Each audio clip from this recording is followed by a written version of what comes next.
Hey, I'm Andy. Today you'll be reacting to another Internet Historian Story Mode Explain video, and this one is Silent Hill 8 Downpour Expleened. And as of this recording, this is the last Silent Hill Explained that he's done. So I don't know if there's more. Like, I know if they're making a new one. Or actually, they're making two. So don't know if he's gonna do more of those, but yeah, this is the last one in the playlist. So don't know what to expect. Don't know the story, and yeah, the thumbnail had Magic School Bus on it. So anything's fair game, I guess, in Silent Hill. Silent Hill 8 Downpour. Oh, we're in the PS3 era now. Okay. Finally, the last of these figure things. Thank God. Until PT comes out, we play as About that. I mean, the demo came out. I don't think there was a explained on the demo, but yeah. I mean, there's so many PT clones now, so at least something good came out of it. I don't know. Finally, the last of these figure things. Thank God. Until PT comes out, we play as Murphy Pendleton. Like the other characters, he's got a terribly fake name. He's an inmate at the Ryle State Prison because he stole a police cruiser. And he also has a dead son. Oh good, the 8th story.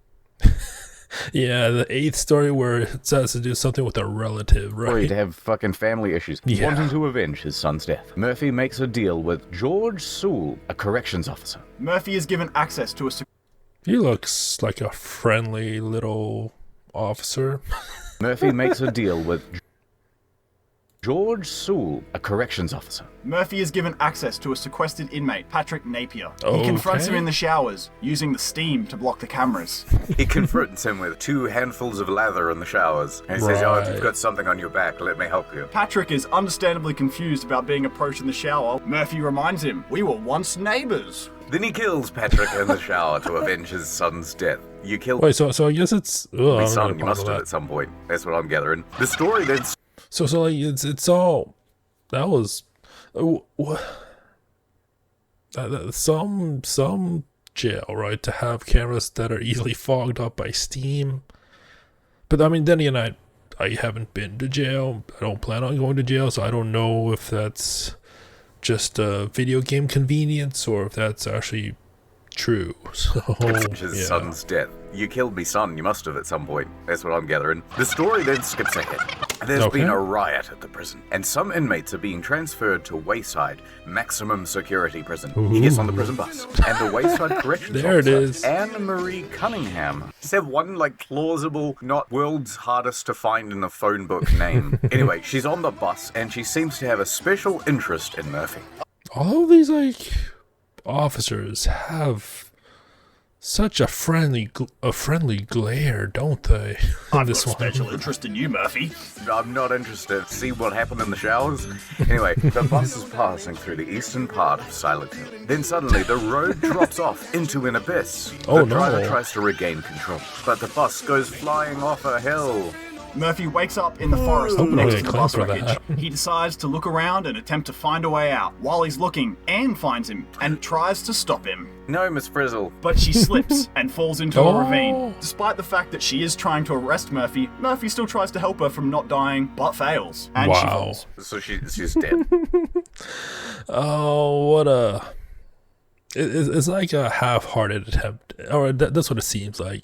Because you see that person holding on to the ledge like that, and you want to help them. You want to give them the idea that you're gonna help them. So you just like slowly saunter your way as they're holding on for dear life. It's, I'm getting there. It's really slippery. I'm taking my time.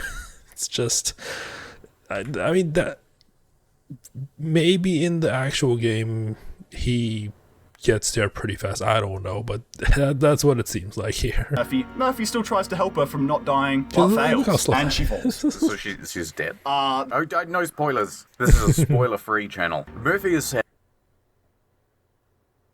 about her death, but continues on. He ends up on the outskirts of Silent Hill. Once there, he meets Howard Blackwood, another fake name. He's a mailman. Well, no, I didn't deliver your package, but I left you a slip. Howard... Is it because they find him in the woods and he's black? Yeah.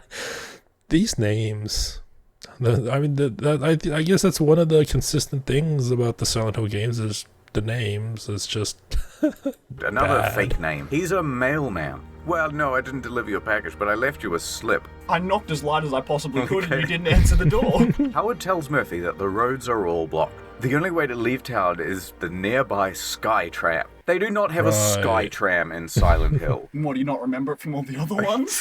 Fuck off. Whilst talking, Murphy catches a sight of a mysterious, wheelchair-bound creature in the window of... Hey, they're people too. Howard doesn't see it, and he heads off because he has mail to deliver. So, Murphy heads towards the Sky Tram. He makes his way to the Devil's Pit Stop Diner. It's abandoned. Wait a minute. I'm just putting two and two together now. Didn't he say that the paths were blocked or something?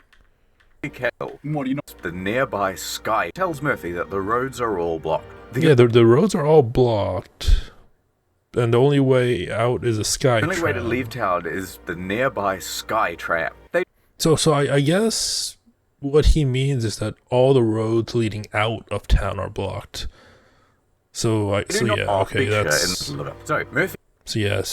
the mailman can still deliver stuff. It's just all the paths outside, I assume. He heads towards the Sky Tram. He makes his way to the Devil's Pit Stop Diner. It's abandoned, but someone has left the gas on, so Murphy tries to turn it off, but instead starts a fire. The sprinkler system turns on. But as the diner fills with water, everything turns into a water-filled hellscape. Oh, the other world! Oh, God. We had, Rot World, then we had Ice World, now it's Water World, not that Water World. Murphy explores the hellscape. He encounters a creature called the Void, which is sucking in everything around it. Murphy makes a run for it, and finds himself back in the normal version of it. I mean, that is a neat effect. I'll give it that. Which is sucking in everything around it. Murphy like this.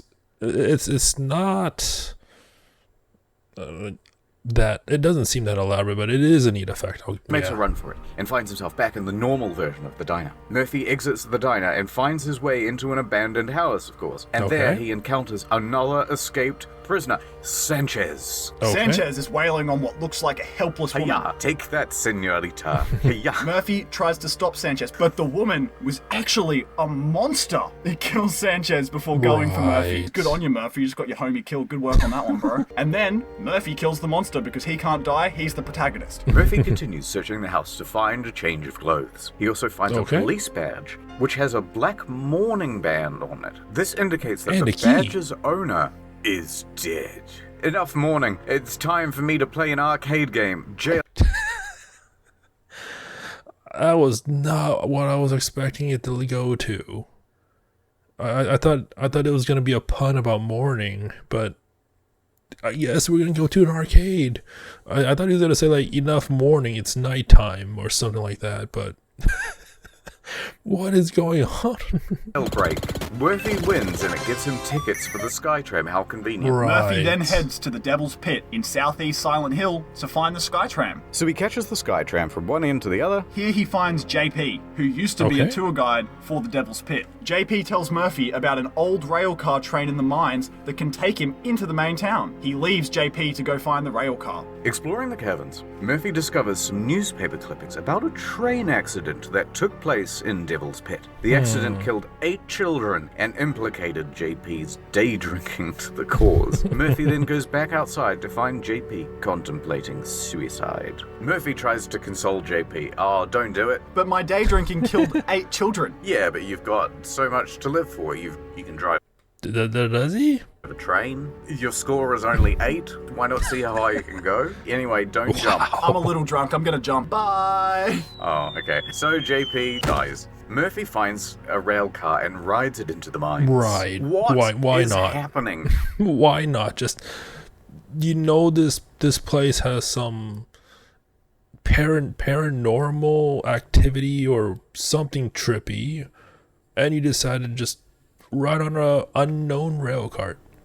Seems smart. He's trying to escape Silent Hill by going into a mine shaft in a rail car. It's not how mines work. Well, in this one they do, because he actually does make it out of the mine. That's great. You go in the Silent Hill mine and you come out of, like, the mall in Minneapolis. It's like, oh, hello. Wow. Along the track, of course, there are monsters that pop out and try to... I think this... Oh, that's freaky. Like, also that, I've said this before in the Silent Hill videos, is that the monster designs are pretty good. Like, they are genuinely, like, freaky. So, like, if this was made after the cave, I don't think it was made after the cave video, but if it was, I feel like there would have been a tie into that. But I have a feeling this was made before that. All in Minneapolis. It's like, oh, hello. Along the track, of course, there are monsters that pop out and try to kill him, yada, yada, yada. And then the cart eventually derails, yada, yada, and Murphy blacks out, of course. Transition. Yeah. Murphy regains consciousness near an exit into town. How convenient. Anna's there. Freeze, Murphy. I'm here to arrest you. Wait, I thought you were dead. That's what you thought. I'm not sure how I survived, but I'm here. No damage, no broken bones, nothing. Let me search you, Murphy. What's this? This is a police badge with a black mourning badge on it, and I know who used to own it. Why do you have this? I'm holding it for a friend. This wasn't your friend. I'm gonna shoot you. Oh no, I can't go through with it. Oh, I know. Morals or something. She collapses to the ground and tells Murphy to Piss off, you piece of shit. See, you were going to arrest me before, but now that I've stolen a police badge, I'm not under arrest.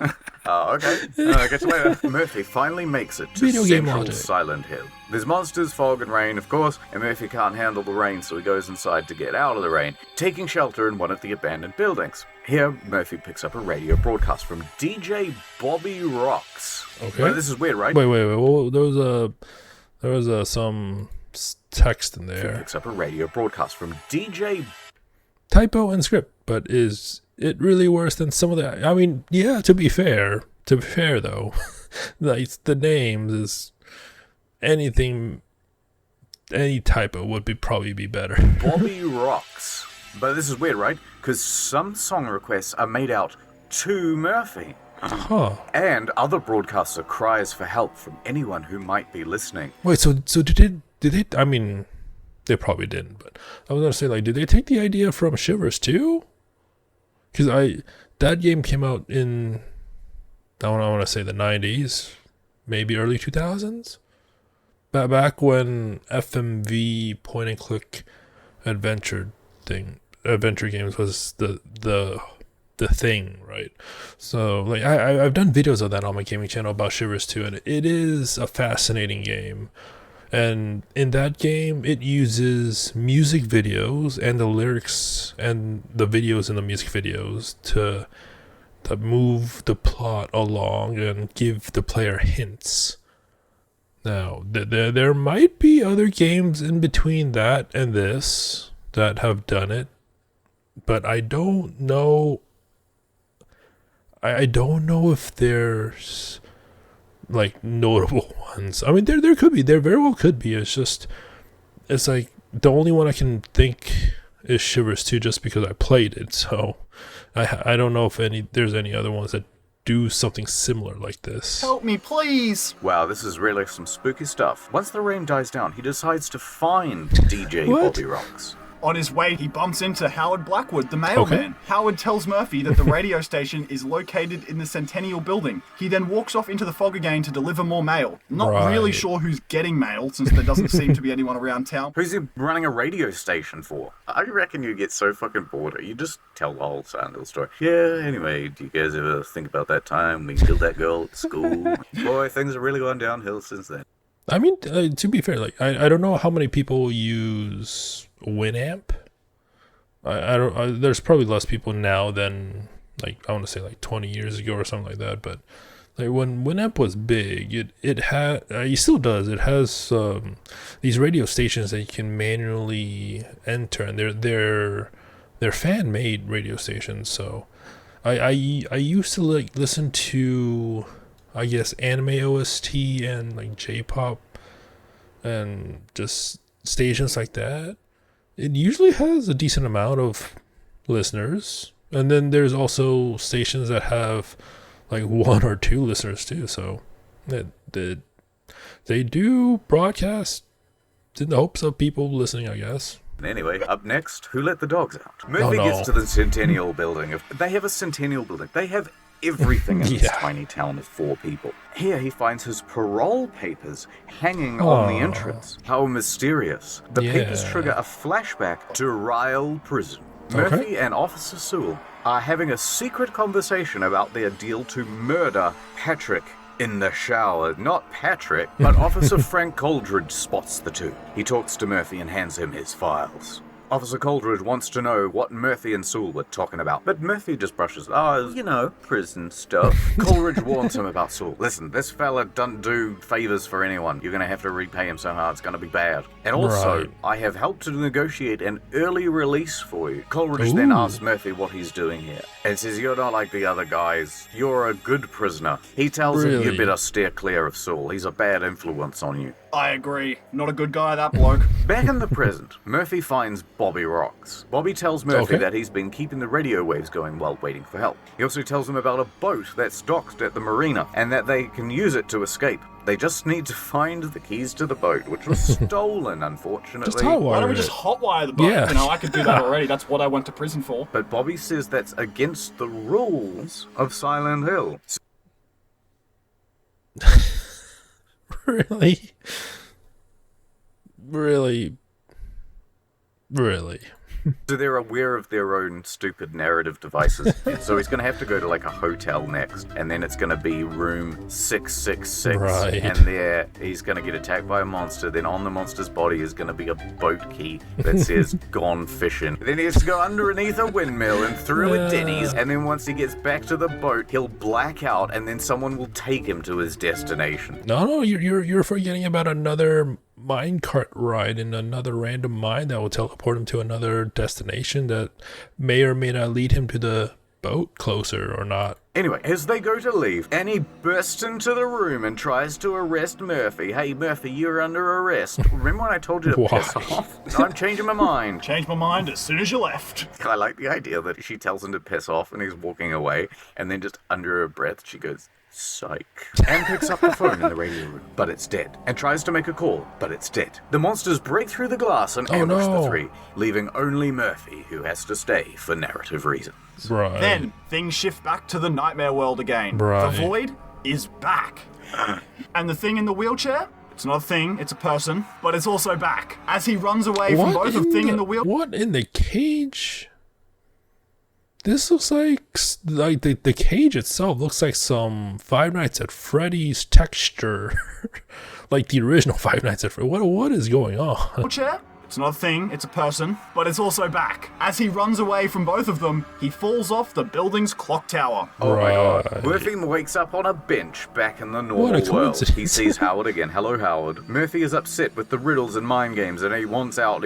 Take me back to prison. Howard says, I don't understand what you're talking about, and it doesn't matter what you want. Here's a letter. It says that you should head to St. Maria's Monastery. You didn't read this letter ahead of time, right? So I like the idea that he delivers your mail and tells you what the mail is. Right. It's like $200. How much electricity do you use? Then Howard goes on to deliver more mail. Murphy goes to the monastery. He meets with a nun who tells him, "You were the only family that we were able to locate, Mr. Murphy." She tells Murphy to meet her in the morgue. On his way to the morgue, he sees a small boy through a locked door, but the boy doesn't let Murphy in because he's been told by a fellow child that Murphy is the boogeyman. Is the boy gonna turn out to be the dead son or something like that? Ooh. The only way that Murphy can prove that he isn't the boogeyman is by reciting a poem. Murphy wants info from the child, so he goes to find the poem. As he finds the pieces of the poem, we see flashbacks. The flashback reveals that Murphy's son,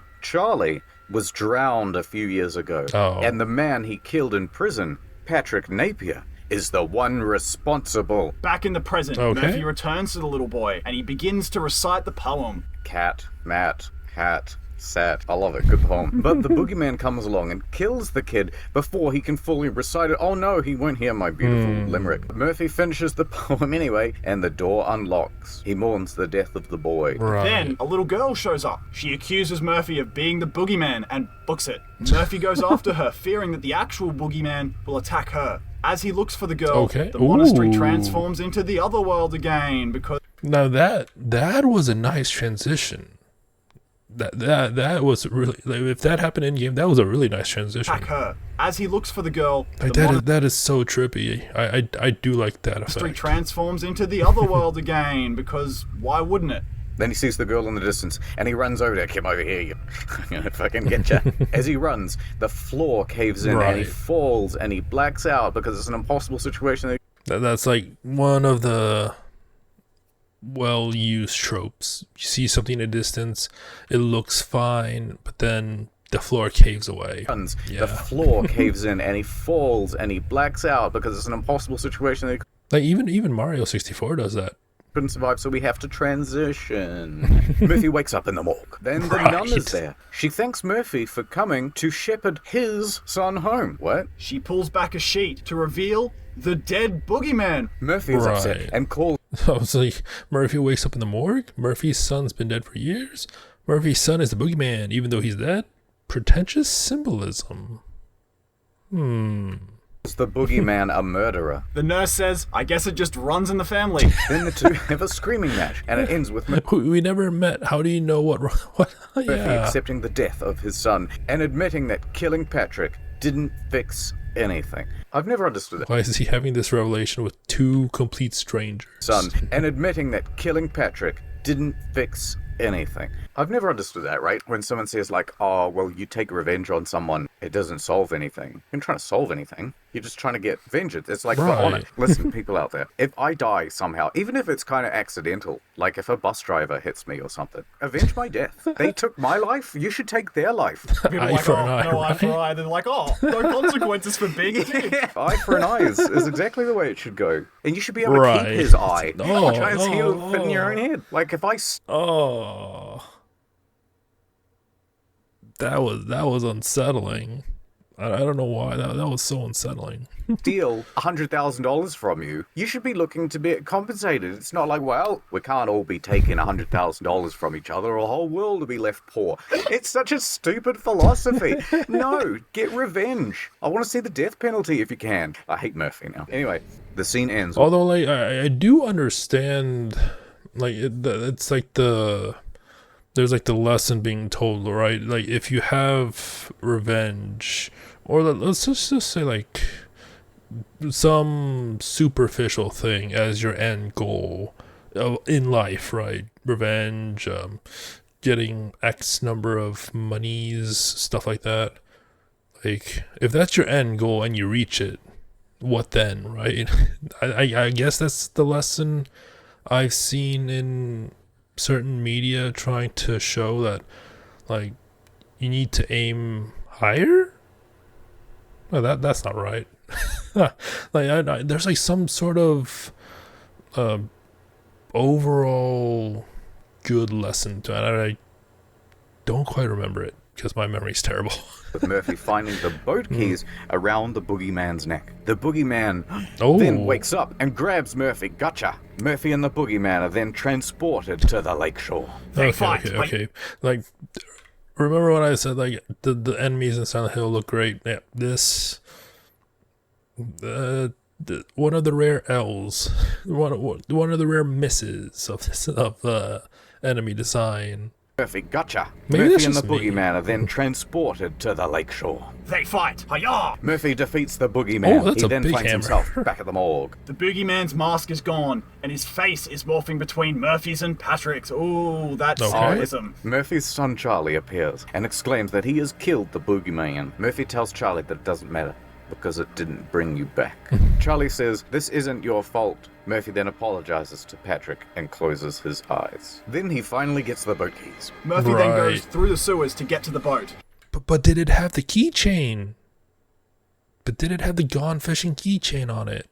He arrives at the boat and he starts to make his escape. But oh my god, Anne is also on the boat and she's here to arrest him once again because she's had 3 tries at this point. She can't make up her bloody mind. She tells Murphy to turn this boat around and then we're not getting ice cream on the way back either. And that you can't leave before we settle our unfinished business. Murphy says, I'm not going back, and you may as well just shoot me. So she does. Yeah. Well, all right. The gunshot causes another flash. It's an impossible situation. Time for a flashback. Sewell and Murphy are having a conversation. Sewell says Murphy's leaving soon, and he has to pay back the favor before he leaves. Murphy has to kill someone who deserves it. Sewell tells Murphy about setting up a riot, giving him an opportunity to perform another murder in the showers. He's gonna kill another person, not just Patrick. Oh my god.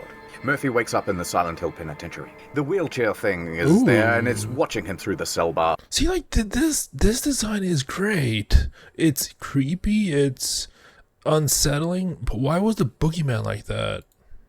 It then rolls away and the jail door opens for no reason at all.